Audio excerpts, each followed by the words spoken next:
The Patterson Foundation strengthens people, organizations, and communities by focusing on issues that address mutual aspirations, foster wide participation, and encourage learning and sharing.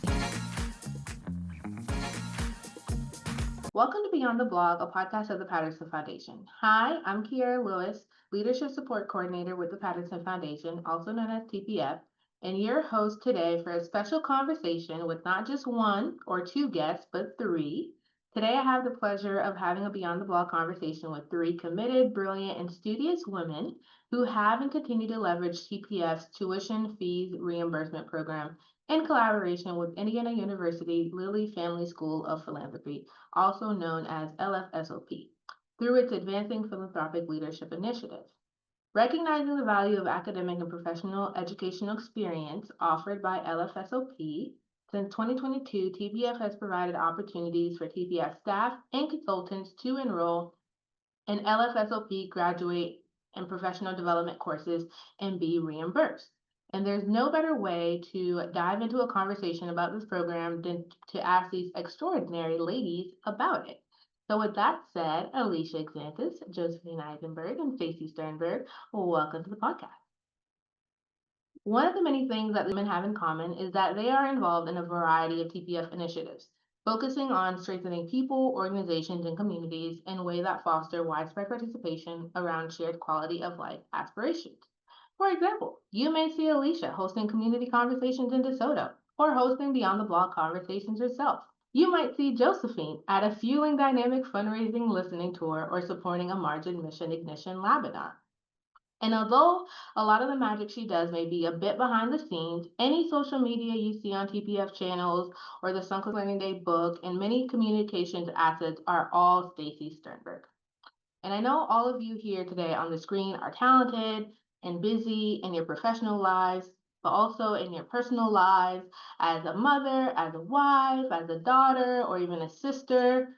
Clearly your lives are bustling with activity, which makes me want to ask my first question of what made you want to add being an IU student to that list, especially since none of you are originally philanthropy majors. Alicia, we're going to start with you, especially since in a blog you shared, you quoted returning to school after 10 years was something you never envisioned with yourself. So what made you take the plunge, Alicia? Oh, I'm so happy we're starting off with this question, Kiarra. Thank you so much. I planned my whole life out. I knew what I was going to do from the beginning, and that was be a special education teacher. So when I stopped that career and went into the philanthropic sector, I was amazed and in awe walking into TPF, whether it's the consultants or really the fellows. They eat, sleep, breathe philanthropy. And so when I saw this opportunity come about to learn more, and maybe I could talk and I could walk the walk like they did, I had to jump in and dive in and go for it. So when I spoke with Don, that's what sealed the deal for me. I could be more like all of these individuals that I look up to at TPF. And for our listeners who are watching, Alicia, where are you now in your coursework? I am now officially 1 year, 1 semester. So I've got 2 years to go. I have done, it's hard to say how many classes I've done because I have done a couple 1-hour electives. So I could throw out the number 7, but technically it might not be full credit courses. But over a year, I've done over a year of master level courses. Thank you, ma'am, for sharing that. Moving on to you, Josephine.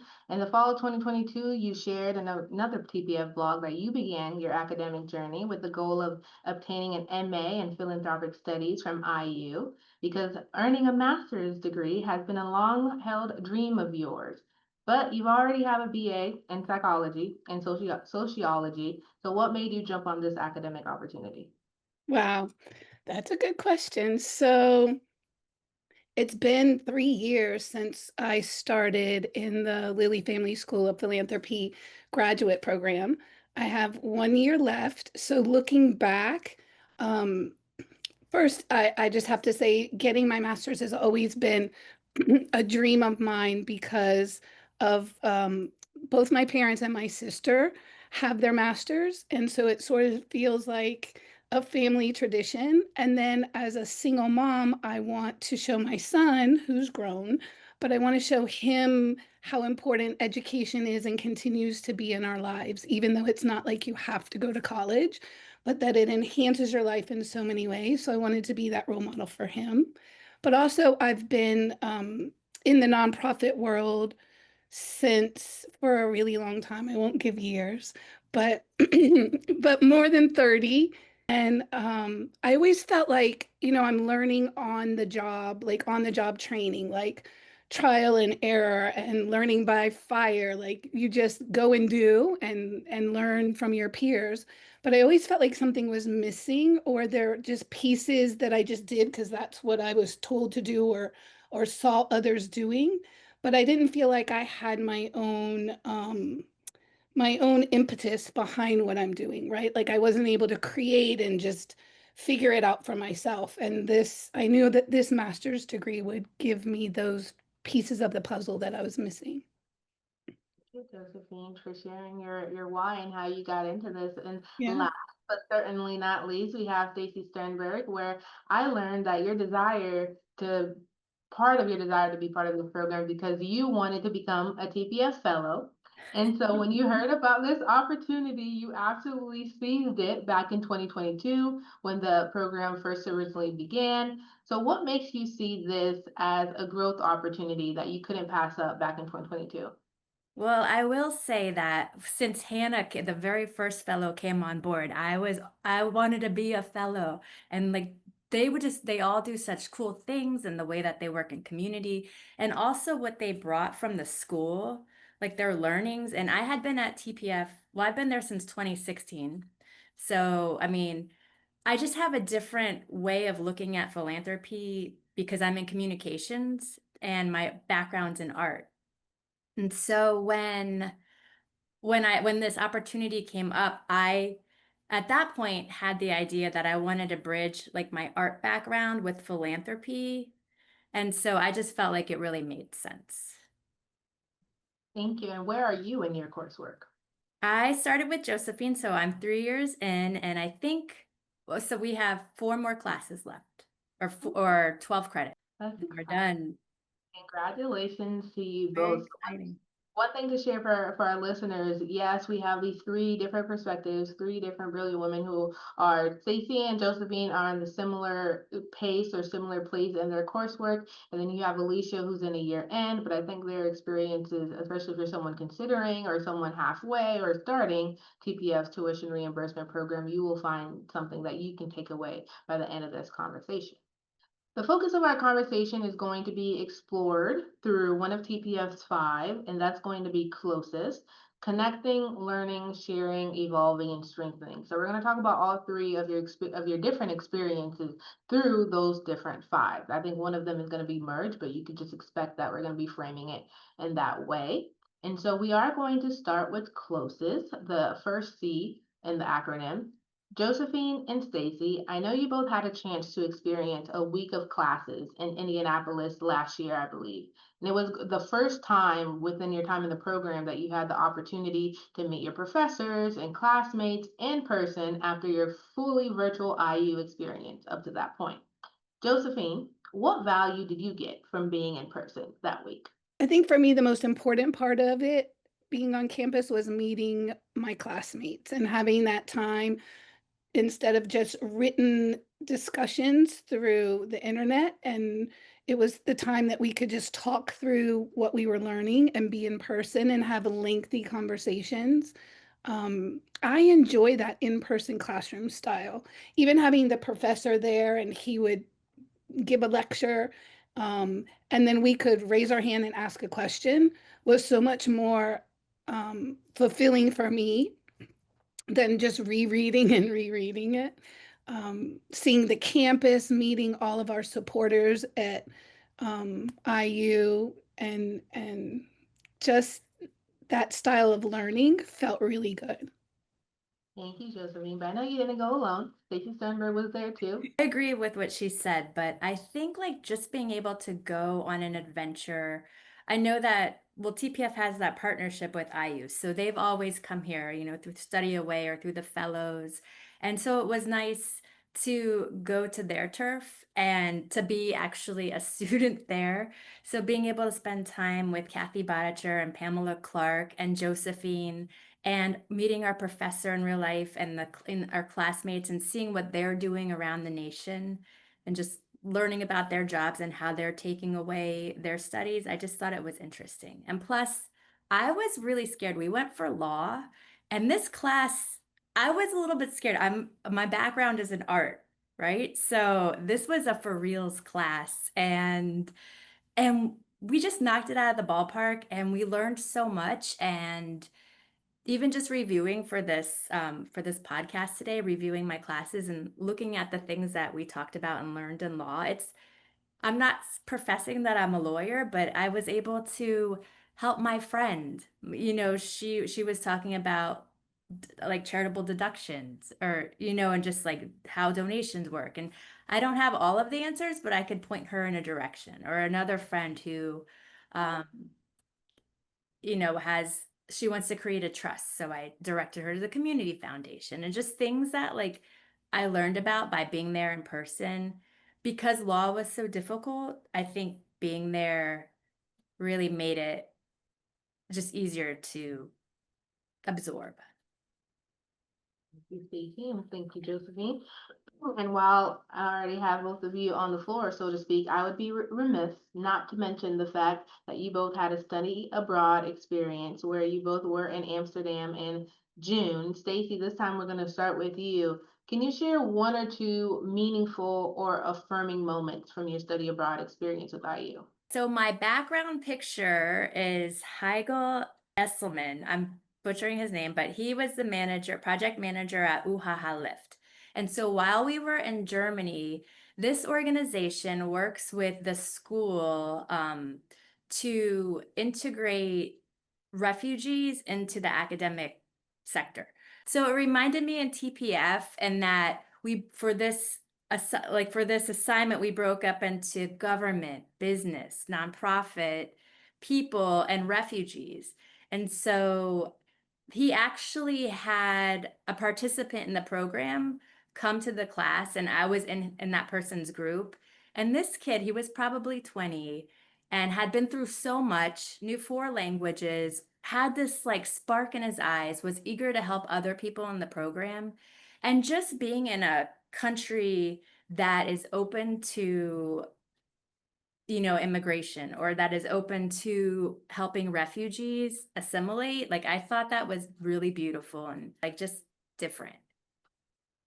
Thank you. What about you, Josephine? What would be one or two of your meaningful moments? One of them is my idea of what philanthropy would look like in a welfare state. So both Amsterdam and Germany are considered welfare states where the government pays for the majority of services that citizens need. And it's sort of like the government, the citizens know the government is responsible for taking care of their most basic needs.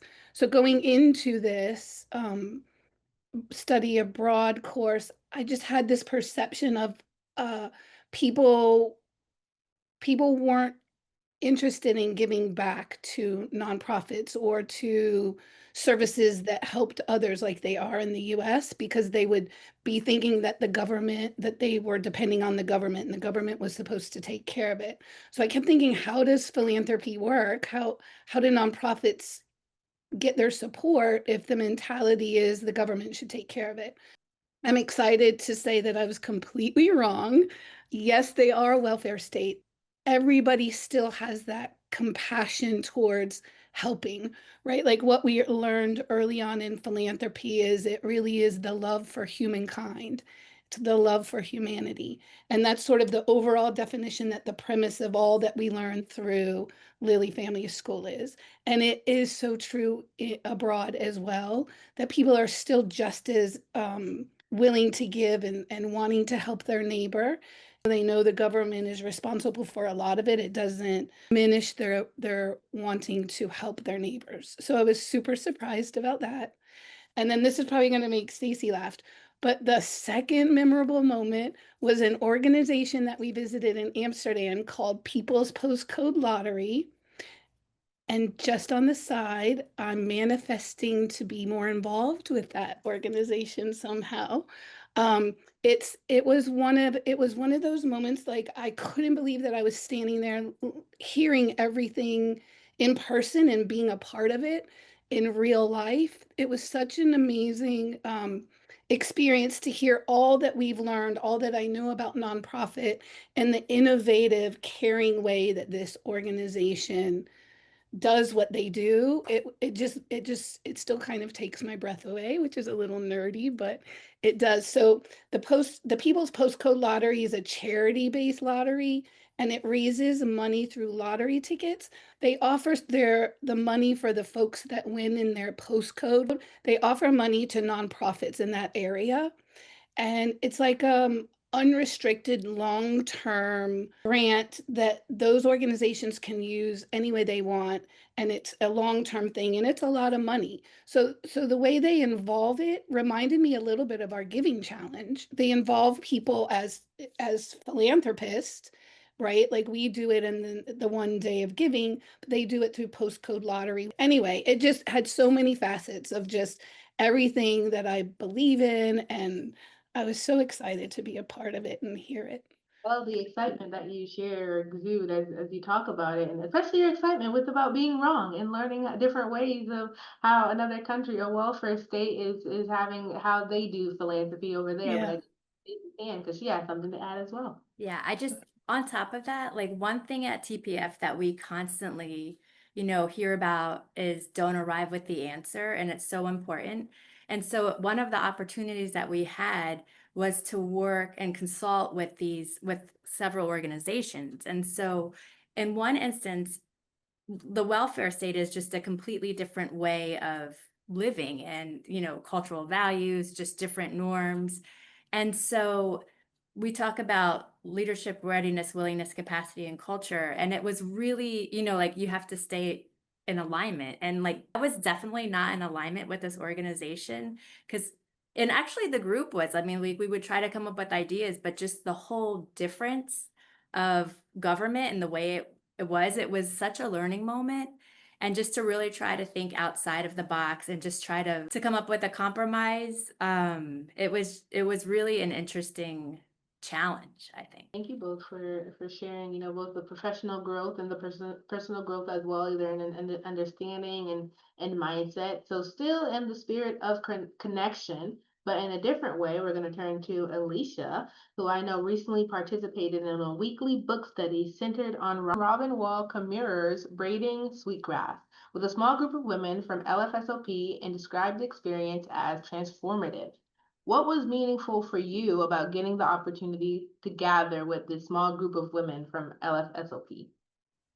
All right, I have to tell you, jumping into these classes is a little intimidating because everyone around you has been in this sector for years. So I get invited by Kathy, who is one of our professors, who is a huge reason why I do walk in with a little more confidence, because she cares about me as a person, not just what assignments I turn in.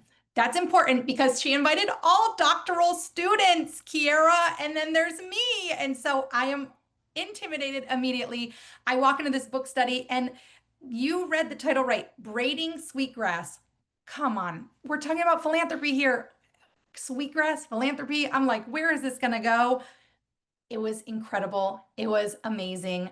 And here's why. It is all about the philanthropic traditions of Indigenous people, because she is an Indigenous person, yet she's also a scientist. So she battles today's, I'm going to say, issues or concerns with those Indigenous roots. And so it's really fascinating to hear her stories in this book. They force you to slow down. All of us felt like, take a deep breath and enjoy this hour of like slowing down and reflecting. There were a ton of themes that were great to talk about, but I want to just say the connection to philanthropy was so interesting, how the author did that, how Robin did that. Specifically stewardship, be a good steward of resources and relationships. We hear that all the time in philanthropy, but I'm thinking money and time. They're talking about, are you planting your crops? Are you taking care of the lake in the backyard? So it was very interesting how, Mother Earth as the person you're giving back to rather than those in our community. A big thing that came up also was don't arrive with the answers and make sure you're listening. So there was a lot of things that I was able to connect with from the Patterson Foundation as well as the Harwood Institute. And it was good for the soul. Highly recommend. Thank you, Alicia, for sharing how that connection happened with you and your book circle group. That's wonderful. Yeah. Now we're proceeding to the next letter in closest, which is learning. Alicia, I am going to come back to you because I want you to expand on something you once said after taking your second class with LFSOP called Principles and Practices of Fundraising. You said I entered this class with the mindset I usually try to avoid in my professional life, arriving with the answers. I was convinced that fundraising was not for me, and asking others to donate money was something I could never be comfortable with. Yet I was surprised to discover how wrong I was. What did you learn in that class that has shifted your perspective on fundraising? So much. That class has been transformational in my career, in my philanthropic career. I was wrong. I don't say it often. I was wrong. Fundraising is not just asking for money. Fundraising is being a fundraiser is creating a bridge connecting someone and their aspirations, hopes, dreams, their passion to a organization that connects with that. That is what being a fundraiser is. I will tell you that was probably the hardest course I've taken so far. And if it wasn't for these two women on this screen right here, I don't know that I would have passed it. Like they explained, they have done an in-person class. I have not. So I went from just learning on the screen was very hard. And both of them were able to meet with me, talk with me, connect it with TPF, connect it what I knew. And actually, I can't wait to keep going and talk to you more about this class with Closest because I can go ahead and do an SE and an S just from this class and where I am now at TPF. It's been amazing. I think I could be a dynamic fundraiser, girls. Thank you, Alicia, for sharing. And I'm sure if by chance a nonprofit we're listening to this, or any nonprofit leader who feels intimidating by the fundraising space, I'm sure they had a similar mindset to you that fundraising is all about money. And I cannot for the life of me go up to someone and asking them for money. So thank you for sharing Yes, you that. could. Yes, you could, Kiarra. Yes, you could. Because you would be that passionate about your organization. You would know the why, you would know exactly what it was going to, and you would be able to say, do you want to send this kid to summer camp? A kid who's never had art in their whole life. Would you want to be that person? Oh, I mean, come on. You careful. I'll turn you into. And then before I transition to Josephine, in a minute, I'm going to pop up something on the screen that tells you more about TPF, one of TPF's initiative in the nonprofit thrivability realm, which is fueling dynamic fundraising, which Alicia, Josephine, and Sarah Leonard have the pleasure of working on, which is helping nonprofits fundraise with excellence. But you'll learn more about it on the screen. Josephine, now passing it on to you to add something. I was just going to say, which now maybe is past the point, but I was going to say it's not when you say you could never in your life ask somebody for money, that's what Alicia's saying. I think that's the piece that's so delicious is that fundraising and philanthropy, it's not you asking for money, it's you sharing about something you're passionate about and inviting the other person to learn about it and see if that connects with them and if that's something that they get excited about. Period. Like you never are saying, hey, give me $50,000 for this thing. It's here's what I'm involved in, here's what excites me, here's why, here's the changes I see them making, and is that something that resonates with you? And let's talk about how you might be able to help make a difference.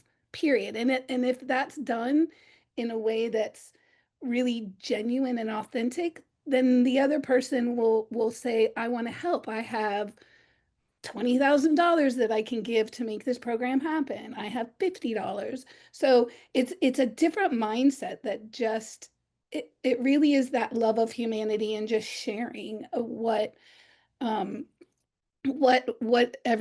passion is. So Kiarra, in the sense, what philanthropy really and fundraising really are is the gentle art of teaching the joy of giving.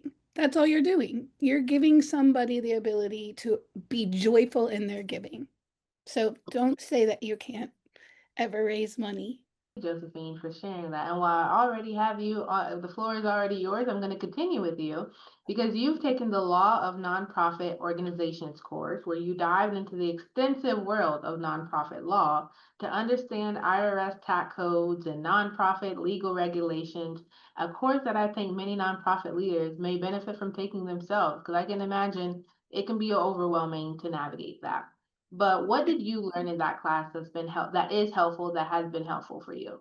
The Law of Nonprofit, that was the course Stacy and I did in person. So as Stacy mentioned, it was so helpful to not have to just learn it online by ourselves. Like we had a whole week with our classmates and our professor. So that really gave us a step up in understanding, because there's so much to learn from it.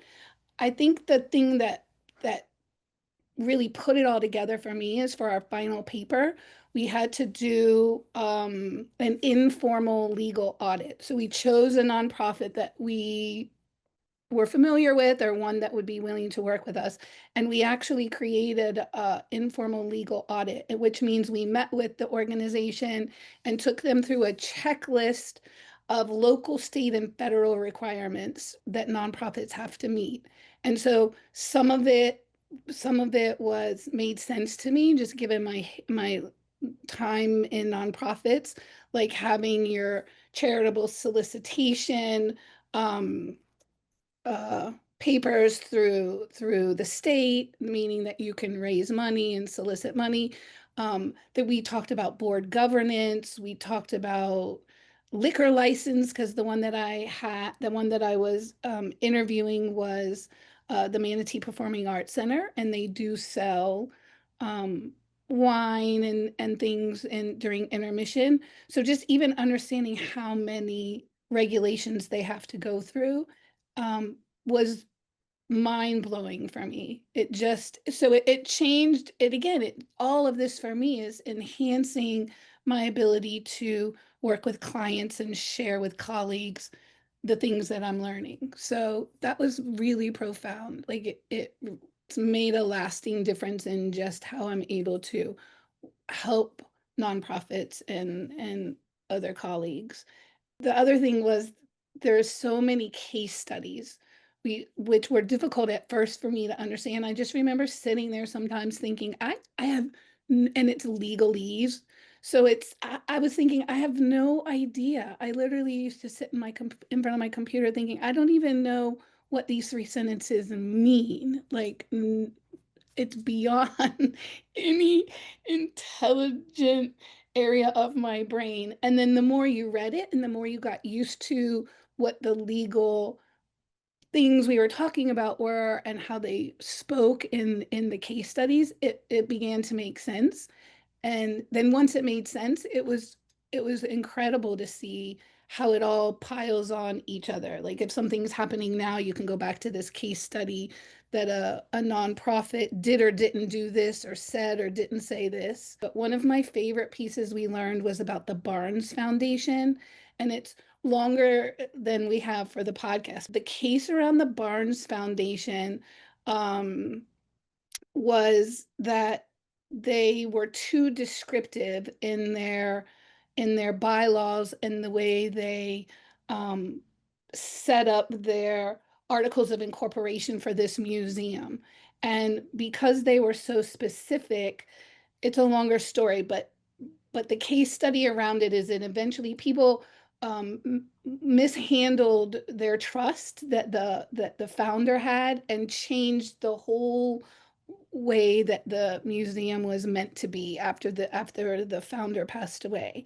And so it's one of those mind-blowing things that you knew his intent, and you understood how much he wanted his museum to be a certain way, and the popularity of it and the money involved and the little loopholes in the way he wrote his articles of incorporation gave space for people to just completely ignore his wishes. It was mind-blowing, but certainly a case study that was worth learning about. Knowledge certainly is power, and I love how you guys are developing knowledge on what happened behind the scenes, what should happen, what can happen, all in attempts, to help strengthen, nonprofits and help make them be more efficient or honor the wishes of what they had, their intent and what they had to set out to do and change the world.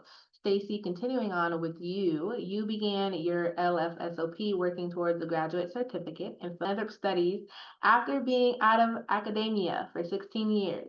And you took a variety of classes like philanthropy and volunteerism, ethics, principles and practices of fundraising, and history of philanthropy. I'm curious to know, what were your key takeaways about the philanthropic sector after taking like a diverse set of courses, especially since your background, as you said, is in communications and in art? Yeah. So just hearing Josephine talk about this, I'm thinking in my head, wow, before I took these classes, I would have no idea what she's even talking about, right? And I've been at the foundation. So in 2022, I think I was at the foundation for 7 years already, but I'm in my cave or, in the back end working on website and design and just things like this. And I edit all the blogs so I can see everything that comes up on the website, but it's different reading it and then like actually understanding the foundation of philanthropy, right? So all of those courses, every course that I've taken so far has just helped me like climb a rung and understanding what exactly is going on. And even like with the study abroad class, like just on a global level, before I went there, I mean, I learned so much, but it was all very national. Like it was all very American ways of thinking, even though there's a lot of people in our class that are from other places. So just stretching my mind to places that I didn't even know it could go. It's just very empowering, and it's actually really fun. The case studies that she was talking about in law class, like those were at first, yeah, like it was kind of confusing, but then like once you learn, that's why people go to school, you know what I mean? Or take or study on their own or read books or however you want to continue learning. Like it's just very exciting to be able to like connect more things. As you said, information is power. And so like from the certificate program, because I didn't want to jump in. Alicia's brave. She just jumped into the master's program. I no, like I had been out of school for 16 years, and like I said, art school is very different than, you know, this kind of school. So I just wanted to kind of know what I was getting into. It was very intimidating. The philanthropy and volunteerism was my first class, and there was so much reading. And I mean, there was so much reading for a reader. Like it was a lot. And I didn't know some of the things. Like I didn't know that I should probably meet with my teacher for office hours, just simple things. And Josephine's like, "Have you met with him yet?" And I'm like, "Oh, I don't know I was supposed to do that." But it's very helpful and it makes a huge difference. And just getting to know the people that are in the like we learn about social capital. That was a word that I had never known about, but just kind of making friends with people that have the same interests as you and like that are passionate about philanthropy. So it's really been an eye-opening experience, and it's just exciting to take each step moving forward. And as soon as I was done like the certificate, I knew that I had to keep going. And there's been times though, it's getting harder, but it's nice to have Alicia and Josephine and Lindsay and Carrie like to bounce off of and just to keep that support, because it's not easy.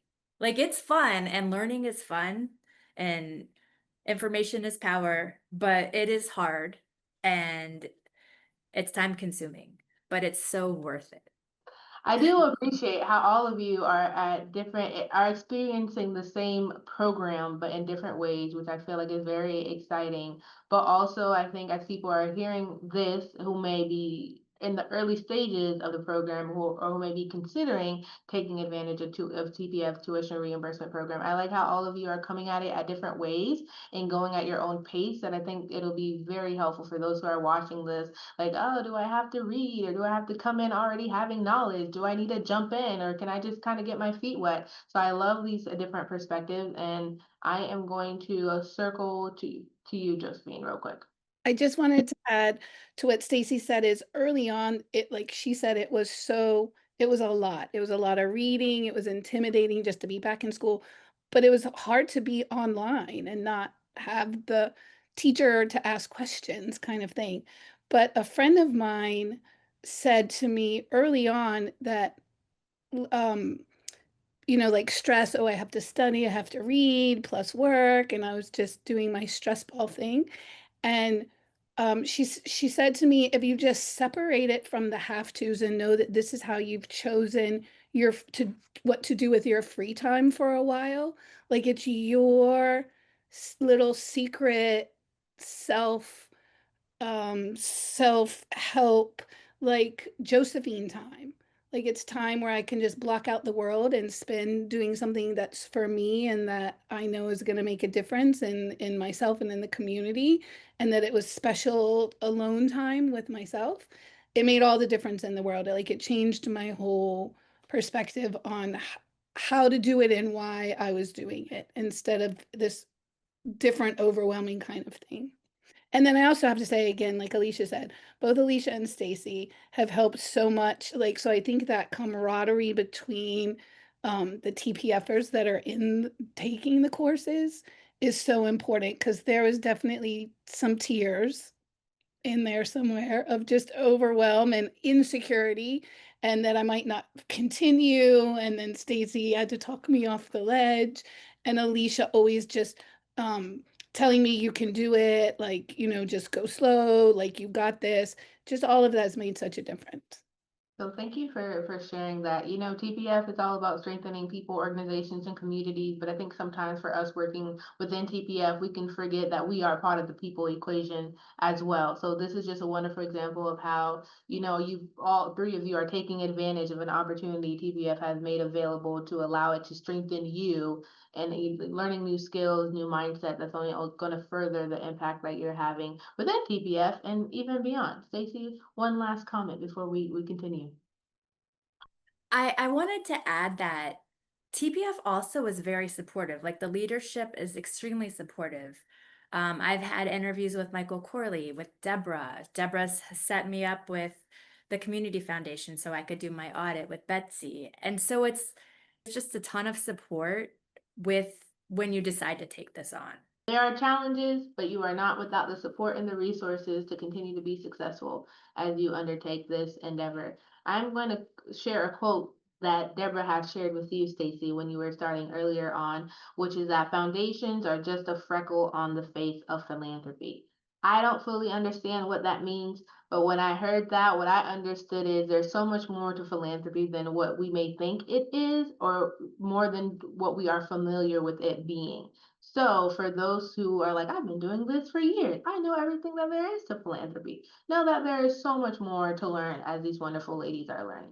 One last thing, still on the topic of learning, Alicia, I want to circle back to you again, because I want to circle back to you and touch upon something that I don't think that's talked about enough, and that really caught my eye when I was reading one of your blogs, which is about the role women have played in the philanthropic sector, which you explored in your History of Philanthropy's master's course. So I want to know, did anything stick out to you about what you learned about the role women have played in the history of philanthropy that many people may not know themselves? Oh yeah, so much stuck out. When we went through the history, we started in ancient times, ancient China, we were all over. And then what was fascinating is when you think about women in philanthropy and you look around a table, it's almost all women. Very rarely do you see men in philanthropy now.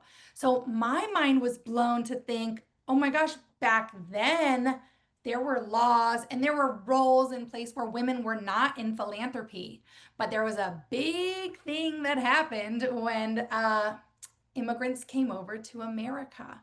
And that opened up the gates for women, especially during times of war, when there were men gone and women were here, to step up in the world of philanthropy. So my mind was, I was just like, let's go. I'm all about it. So if you want, you could quote Beyonce with "Who Runs the World." I just thought it was really cool to see that, yes, there are a lot of women in philanthropy, but a lot of work and a lot of trailblazers and a lot of brave women paved the way for that to happen. It's not just something that always was. So that was cool to see.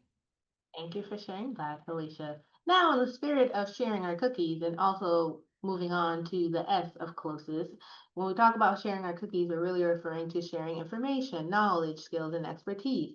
I would love to know, how are each of you sharing what you've learned in your academic coursework with the people in your circles, whether it be professionally or personally? I'm sharing everything I learned, or much of what I learned, like you said, both professionally and personally. Um, Maybe or maybe not, some of my closest friends are tired of hearing about philanthropy and all of the things I'm learning, but I definitely am so passionate about it and get so excited that I share that a lot personally in my personal life. Um, and in my professional life, there's, like I said, I think one of the biggest ways I share it is through my work as a consultant. So I'm just equipped with um, so much more knowledge and so many more tools than I was prior to starting, um, that I'm able to share, like the physical tools, the understanding of how it all connects.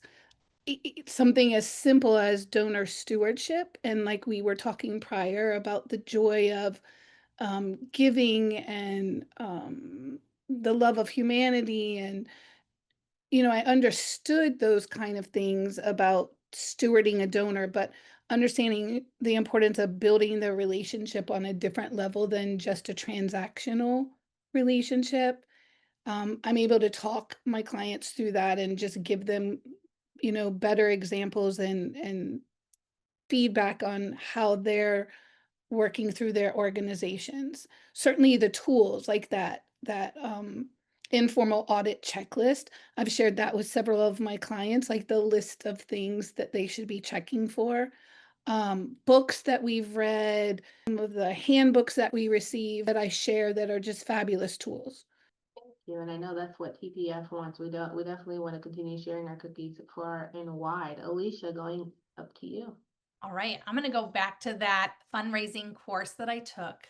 And I want you to know that I became very passionate about what I was learning, and I started speaking with others in TPF about it for help, for guidance, and then just to share what I had learned, which led to Josephine speaking with Sarah Leonard, which then turned into me becoming a member on the FDF team, Fueling Dynamic Fundraising. So I was able to take what I've learned and then join an initiative where I can learn more. I can work directly with organizations in our 4-county region and go ahead and continue to share that passion, have that ripple effect go out.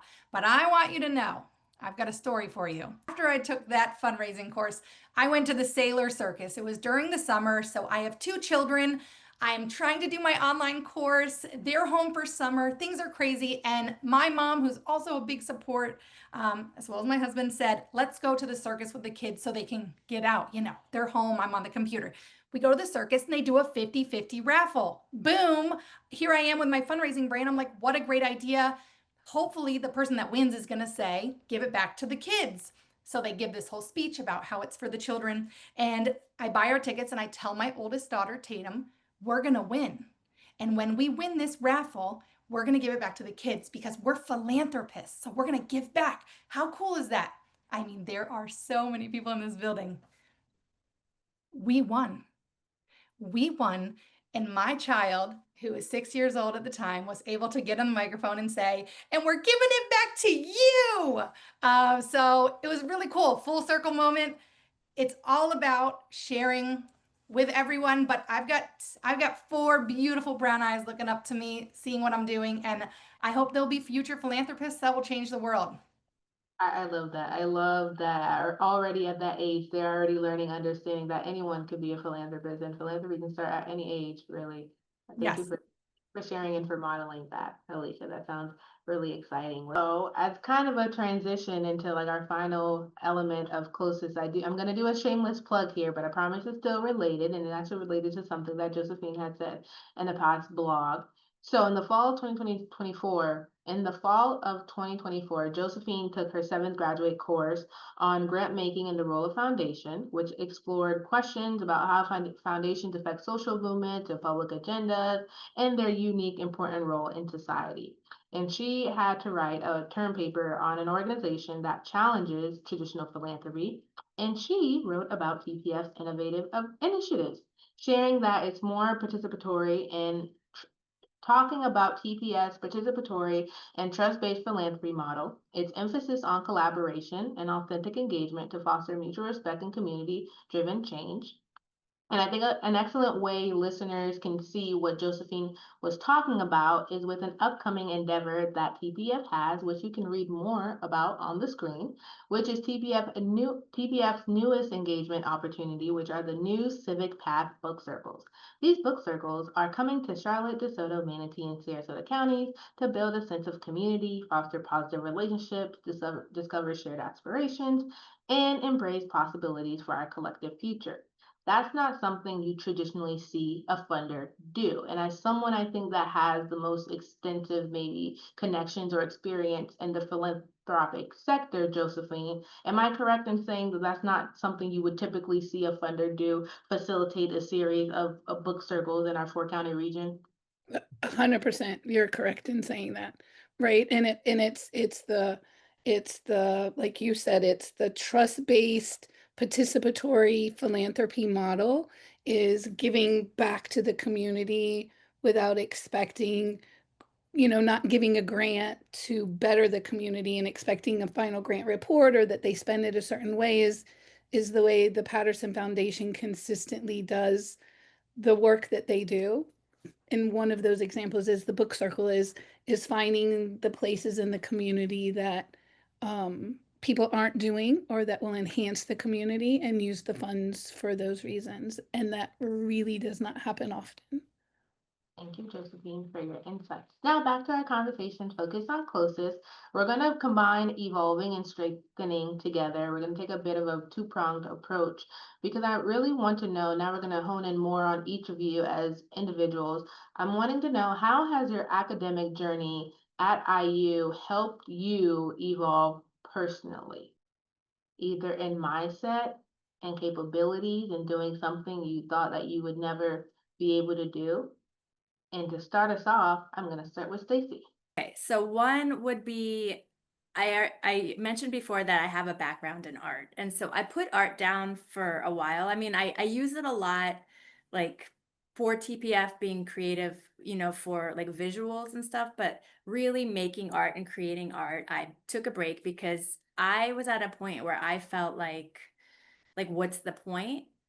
But so I just I didn't know what to do anymore. And so I feel like taking these courses, now I have this whole idea where I can bring back my art and bridge it with philanthropy, and I'm going to use it to do good. And so I mean, my goal is to create like a documentary series, and basically it could be endless about, could be like for animal welfare or the environment, and just rather than just raising awareness, like helping to take action steps. And so I'm not sure where that's going to lead, but it's giving me like a sense of purpose. And I feel like if I can take a master's in my spare time, then I could definitely work with people and create documentaries as a form of art. And it's very motivating and inspiring.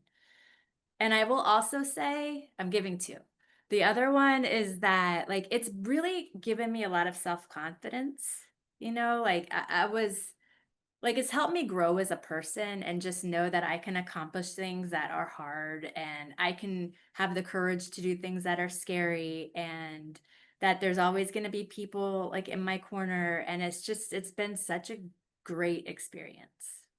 Thank you, Stacy. Continuing on with Alicia. All right, Kiarra, when I left my career in 2022 as an educator, I kind of went through an identity crisis in regards to my career side, I knew I wanted to change the world in a positive way, and that's why I became an educator. So there was a morning that had to take place, and I felt very lost in the world of my career. So coming to TPF and seeing, oh, this is an option, but I don't even know what the fellows are talking about when they're talking to me, was a big hit on my ego. That was a big hit on my ego. I went from being very good at what I did to not really knowing what was going on. So being able to take these courses gave me, that knowledge is power. I'm able to talk about things, understand things, and even give input that could hopefully benefit one of the organizations that we're working with, or the county that we're working with. Also, like Stacy said, I can do hard things all the time. I'm a mom, I'm a wife, so I do hard things for other people all the time. I can do hard things for me, and this is hard. It is juggling, but it is so rewarding. And yeah, it's given me some confidence. Really, Stacy, I could go right off of what you said. You said it perfectly. It's giving me confidence and feel like I can make positive contributions to the philanthropic sector. Thank you, Alicia. Josephine, bring us home, ma'am. Here we go. So for me, I think the personal growth really came from, so I've been working in nonprofits for 30 plus years in lots of different roles as program director and development director and a lot of different roles. And it started to feel like I continue to work in the field because that's the work I do, not because that's the work I was loving. And it wasn't very fulfilling for a second. I was doing it because that's what I do and that's what I'm good at. And that's kind of what I've always done. And so enrolling in the master's program for philanthropic studies, first, I didn't even realize there was such a thing before we met the fellows. I knew there was nonprofit management, but that's a whole different thing than a degree in philanthropic studies. So for me, when I, beyond the personal goal of getting my master's for my family connection, when I realized that it was an opportunity, I thought, like, it's a leap of faith, right? Like, let's just take it and see, let's just do this, and see what holes it fills in for me and see if I can reconnect with the passion behind what I'm doing.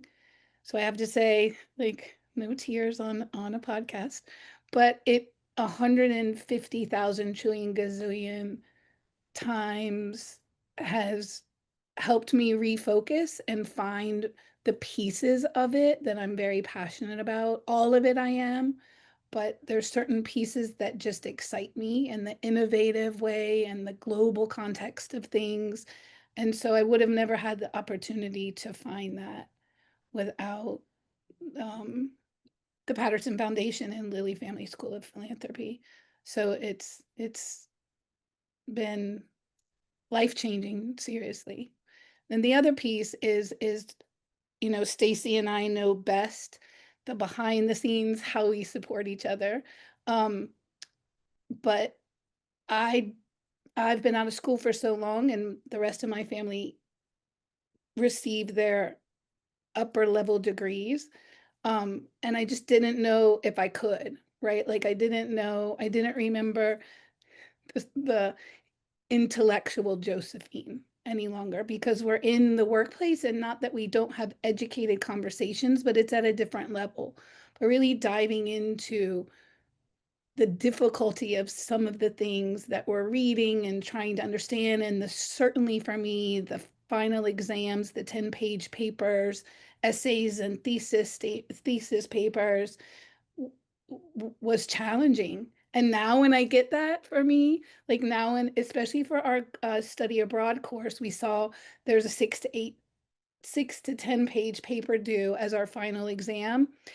There wasn't any panic in me. It was just like, oh, that's going to be pretty intense. And I know my process, and so I've learned so much and gained so much confidence. It's just, again, life-changing. And I'm so blessed and thankful for the opportunity, really, on so many levels. Thank you, Josephine, and thank you, all three of you, for sharing those personal growth, those personal benefits that you've received from the program. And I have no doubt that you're going to continue to use your cookies, your learnings, your expertise to strengthen the work that you are doing, not only in TPF, but beyond TPF as well. Alicia, Josephine, Stacy, again, just thank you for sharing your experiences, both the challenges and the excitement in TPF's tuition fee reimbursement program, which again demonstrates how the Patterson Foundation is working with people, businesses, nonprofits, government, and the media to catalyze efforts towards shared aspirations through closest. And in this specific case, TPF aspires to create, shape, and strengthen leaders who have the willingness, capacity, and foresight to drive long-term change. Leaders who have the experience, approach, and skills necessary to guide their organizations toward positive outcomes. And I would happily say that all three of you are definitely testimonies to those aspirations that TPF has had with this program to becoming a reality. And special thank you, of course, to the Indianapolis Lilly Family School of Philanthropy, the first school dedicated solely to the study and teaching of philanthropy, to providing and strengthening our wonderful TPFers like you in this way. Listeners, thank you for joining me today to dive into TPF Tuition Fee Reimbursement Program with perspectives provided by Alicia Exantus, Josephine Eisenberg, and Stacy Sternberg. To learn more, stay tuned. Please visit thepattersonfoundation.org, or to learn more about IU, go to philanthropyindianapolis.iu.edu. Thank you.